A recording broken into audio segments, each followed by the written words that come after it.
Let's talk to Sergei Markov, former advisor to Vladimir Putin, also represented Russia at the Parliamentary Assembly of the Council of Europe, joining us now live from Moscow. Mr. Markov, thank you so much for joining us this morning. Well, how do you think that Vladimir Putin is going to play the week ahead? Do you think that there is any possibility at all of his accepting a 30-day ceasefire? Yes, of course. Vladimir Putin will be glad to accept this ceasefire for 1 month. But Russia already has negative experience of ceasefire with Ukrainian regime, which have been supported and still supported by Western countries. Minsk 1 and Minsk 2 agreement, probably you know about this agreement of ceasefire, and all of them have been violated by Ukrainian side. But most important, even not that that have been violated. Most important, the ceasefire have been used, first of all, for full armament of Ukrainian army and recovering of Ukrainian army after military defeat, and mobilization of the young people to Ukrainian army. And leaders of Germany and France, Holland and Merkel, directly told that they are lying to Russia during preparation of this ceasefire, and their plan from the beginning was just to make Ukrainian army more strong.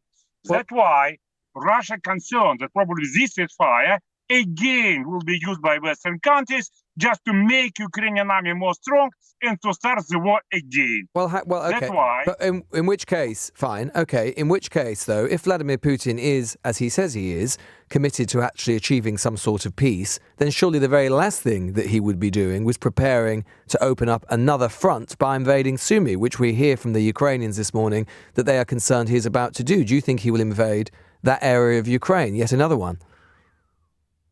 Your question is very strange. You know, Sumy is neighboring region to the Kursk region, and Ukrainian army invaded to Kursk region, occupy a lot of territories in Kursk region, kill a lot of civilians, and still even control part of the Russia has region. killed Russia has killed a lot of absolutely inevitable. Russia has killed a lot of civilians, haven't they, Mr. Markov? Russia has killed a lot of civilians, haven't they, Mr. Markov? No. What? You know, the point is that for Russians, Ukrainians, it's part of our people. The relation between they're separate. No, they're not. They're their own people. That's the problem with this war. From our point of view, I'm talking about our point of view, not your point of view. From our point of view, the relation between Russians and Ukrainians, it's not like between British and French. It's between British and Scottish. It's British and English people. So it's part of the Ukrainians, part of the big in which case, why are you bombing your own people? In which case, why are you bombing your own people? If they're your own people, why would you bomb your own people and kill your own civilians and kidnap your own children? It's exactly for the same reason why you bomb Nazi Germany, to liberate Germany from the neo-Nazi regime, from Adolf Hitler. And now so Ukrainian kids had to die because Ukraine was in fact a Nazi regime. Do you realize how ridiculous that sounds? Ukraine is neo-Nazi regime. You may know that except it's had a democratic. Nazi... When was the last time Russia had a democratic election which is considered free and fair by international observers? Ukraine has had one more recently than yours. Russia has main characteristic of democracy. Right. What, like when opposition leaders get thrown out of windows? Right. Yeah. Tell that to Alexei Navalny, mate. The main hero of the current Ukrainian regime is main Ukrainian fascist, Stepan Bandera. Right. Stepan Bandera served for the Adolf Hitler. Why you ignore the fact that Ukrainian regime? It's your responsibility. Your country is supporting this neo-Nazi regime. Frankly speaking, I think such your leader, says Boris Johnson, sometimes will be Mr. Markov, you say that Ukraine is your people from your point of view. Okay, that's your point of view. The Ukrainians disagree. Is their view on that completely unimportant? No. In which case, why are they fighting you then? In which case, why wouldn't they just welcome you in with open arms? Come on, comrades, come and take Kyiv. No. Ukrainians, because they are under the pressure of terror, of course, they are very much consolidated. Those Ukrainians who agree that Ukraine is part of the Russia, they are all in prison. if you will be in prison immediately, you Right. also will have not opportunity to say something. So, Mr. Markov, Stay in Mr. Markov, prison. Mr. It's Markov. exactly what we want. Mr. Markov, can I invite you to join us on Planet Reality for a second? Yes. Why would it be if, as you say, Ukrainians actually consider you to be the same people, Russia and Ukraine? If that is the case, why are hundreds of thousands of them resisting you every single day? Why wouldn't they just invite you with open arms? Is it not? Have you ever considered that maybe, just maybe, they don't want to be part of Russia, and that is why they've been fighting you for the best part of a decade and longer? Very reasonable question, because majority is following the leaders. And in fact, we can see majority of the nation every time follow some political leaders. Right. And if you have all political leaders, all thousands of political leaders who told that Ukrainians as part of the Russian people, all of them have been either arrested or just killed. Oh, so they don't understand. They don't understand. I see. They don't understand. And you're just trying to liberate them from the misconceptions that they've been told. Is that right? We want to liberate them from terroristic regime. By bombing them to bits. We want to liberate by them. bombing them By to the bits. way, It's an interesting thing. Now you're discussing to me. But do you know that American plan, which now given to Russia, included denazification of Ukraine? That neo-Nazi organization. So you're the heroes, really? You're the heroes. Then we should be thanking you for you. The Ukrainians should be thanking you for bombing them to bits.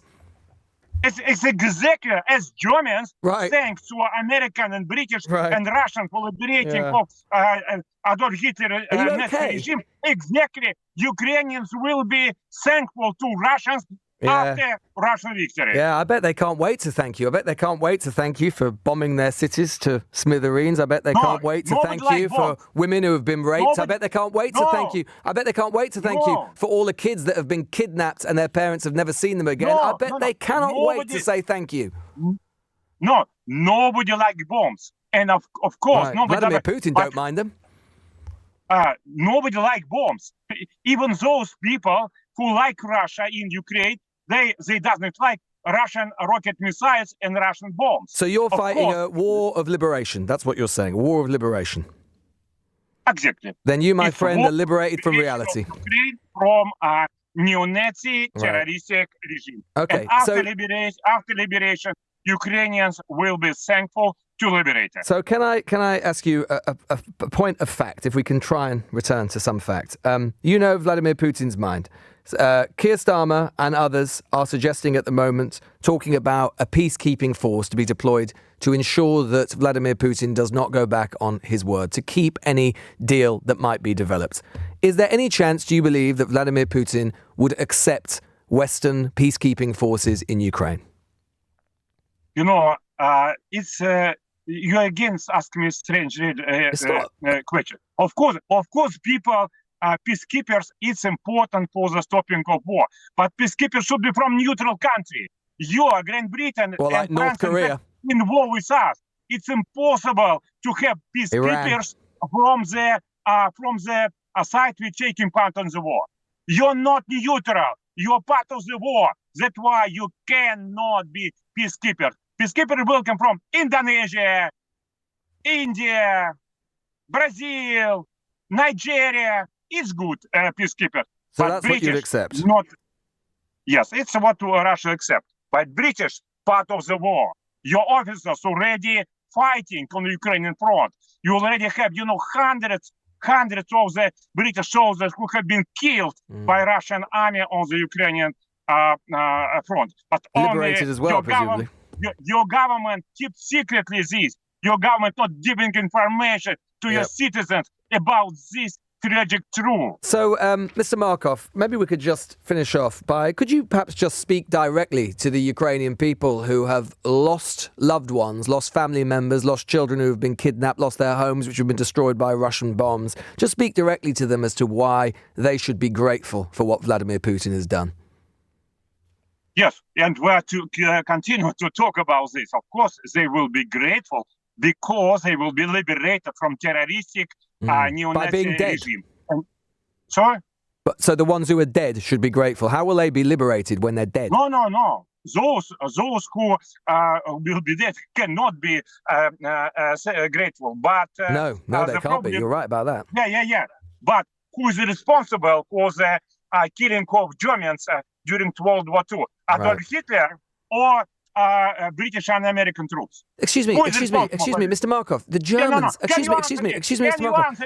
Germany in World War II was a genocidal regime. It was killing millions of its own people. Ukraine isn't doing that.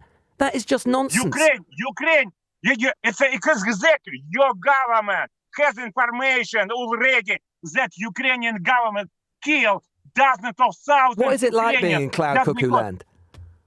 We have a lot of information. I can give you names of the people in Russia who is monitoring this. But your government keeping secretly terror which we have in Ukraine. That's why I'm sorry. Mr. British Markov. government, Mr. Markov. democratic government, Mr. but Markov, not now already. do you believe anything that you're saying, or are you just afraid that Vladimir Putin will kill you if you don't say what he wants you to say? If I will be Nazi, people probably, I never will be thankful for the killing. But I think it's this personality, it's demagogy which you use. But more normal thing, as it's my question, which you deny to answer. Who is responsible for killing German civilians during World War II? Adolf Hitler or British people? The regime, Hitler's regime in the Second World War was killing. Hitler's regime during the Second World War had invaded its neighbors and were killing millions of its own citizens. Ukraine has done neither. Your country is the aggressor. No, your country invaded them. No. You deny that your country invaded them. Ukraine. You deny that your country invaded them. Ukraine invaded Donbass. It killed thousands. Donbass is in their country. How can they have invaded Donbass? It's in their country. It's their own regime. It's their own territory. They've been in their country. They've been in their country. But after Donbass, we ain't getting very far, are we, Mr. Markov? We ain't getting very far. Repressive regime, they invaded to this and sharply violated all ceasefire. Coming back, it's the point. We don't want Ukrainian regime with such support, which express you from your governmental position. We don't want to repeat same catastrophe for the ceasefire. Well, the good news. You understand? The good news for you, Mr. Markov, is that you will be able to walk by windows without fear, thanks to that interview. Sergei Markov there, former advisor to Vladimir Putin, who represented Russia at the Parliamentary Assembly of the Council of Europe. And frankly, I want whatever he's having.